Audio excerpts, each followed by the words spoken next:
ఎప్పుడు ఎండాకాలం వచ్చినా కానీ అబ్బా ఫుల్ వేడి చేస్తుంది, ఏంద్ర బాబు ఈ ఉడుకు ఉమ్మరిస్తుంది, అసలు భరించలేకపోతున్నాం.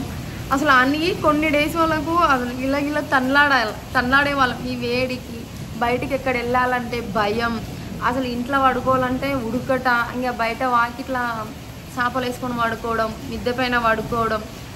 ఇక చిన్నపిల్లలు కానీ కొంచెం పెద్దవాళ్ళు అయితేనేమో ఇక పొద్దుగాల మార్నింగ్ 9కే ఈతకు పోవడం. సో ఇట్లా ఉంటుంది. కానీ ఈసారి నాకైతే నిజంగా ఏం అర్థమవుతలేదు. ఎండాకాలం అసలు ఎప్పుడు వచ్చింది ఎప్పుడు పోయింది అనేది కూడా నాకైతే అర్థమవుతలేదు. పొట్టు వాన పడుతుంది. మొన్న వాన పడి మ్యాచ్ అయితే క్యాన్సిల్ అయిందని చెప్పి, మ్యాచ్ అయితే క్యాన్సిల్ అవుతుందో అసలు నడుస్తుందో తెలియదని అయితే ఒక వీడియో చేసిన. సో ఆ రోజు ఫుల్ వాన పడ్డది. మళ్ళీ ఆ రోజు అయితే పోలీస్ స్టేడియంలో మ్యాచ్ నడిచింది, పోయి చూసేసి అయితే వచ్చిన.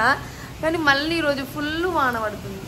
అది ఇంకా హైలైట్ ఏంటంటే ఇప్పటి ధర పిల్ల కింద పడ్డది, రీల్స్ చేస్తుంది వానకి. కరెక్ట్ టైంలో ఫుల్ గాలి వచ్చి అది చెట్టు కొమ్మలు ఇట్లా ఊగినాయి, ఉరికింది ఇంట్లోకి. జాగ్రత్తగా ఉండండి వెహికల్స్ నడిపేటప్పుడు కానీ, మామూలుగా బయటికి వెళ్ళినప్పుడు కానీ. హైదరాబాద్లో అయితే మెయిన్ గుంతలు ఉంటాయి కదా, అక్కడ జాగ్రత్త వెహికల్స్. ఇంకా ఊర్లు అంటే సరే వాటర్ అయితే మట్టిలోకి ఇంకిపోతాయి, కానీ సిటీలో అసలు మస్తు కష్టం అంటే మస్తు కష్టము. కొంచెం వాన వచ్చినా ఎక్కువ నీళ్లు జామ్ అయిపోవడము, ఆ వెహికల్స్ నీళ్ళులా కొట్టుకుపోవడం అవుతుంటుంది. కరెంటు స్తంభాలు ఉంటాయి, షార్ట్ సర్క్యూట్స్ అవన్నీ ఉంటాయి. సో సిటీలో ఉండే వాళ్ళు కొంచెం జాగ్రత్తగా బయటకి వెళ్ళకండి.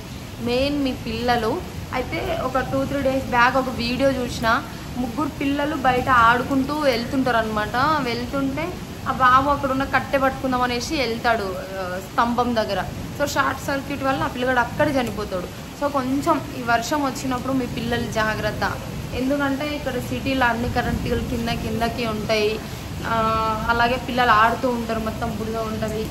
మెయిన్ కొన్ని వెహికల్స్ అయితే బైక్లు అయితే వాటర్లో కొట్టుకొని పోతుంటాయి.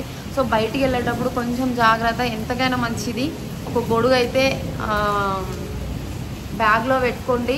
అలాగే కొంచెం జాగ్రత్తగా తిరగండి. మిమ్మల్ని నమ్ముకొని మీ ఫ్యామిలీ పైన ఆధారపడి ఉంటుంది కాబట్టి కొంచెం జాగ్రత్తగా వెళ్ళండి. బాయ్.